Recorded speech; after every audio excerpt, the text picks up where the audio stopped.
Evo primer predstavitev obeh modelčkov. Greš na internet oziroma greš na Wi-Fi, zbereš en Wi-Fi krmilnik. Jaz sem že tukaj vzpostavljen enega. Greš na internetu, tipkaš tale naslov 1.9 tele številke in imaš prvo varianto, ročno vodenje, naprej, nazaj, levo, desno, ena primer kolo, drug primer kolo.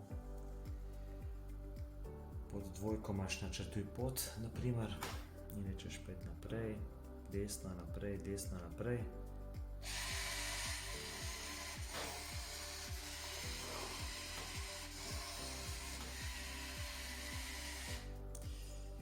Tretja varianta je nadzorna plošča, kjer posebej vsak motor posebej premikaš lahko s tipkami zapet, ali pa držiš, ali pa sliderjem premakneš nazaj. To je za kakšne druge stvari, to je to. Lahko imaš tudi kakšen zvok gor, ali pa LED lučko, da prižigaš, pogašaš, lahko tudi časa izklopiš. To je ta prva varianta, ta druga. Se povežemo s drugim, on ima pa drug program gor nasnet. Tudi ta drug. Spostavi.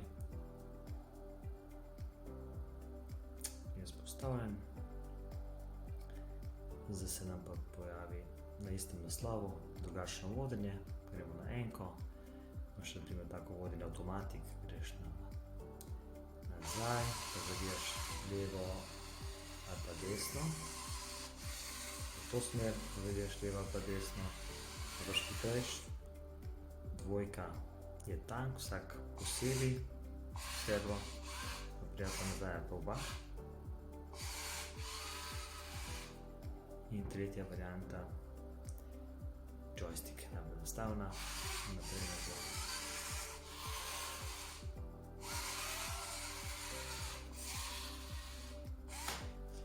To je to, številke pa spet mešalka, vsak servo posebej.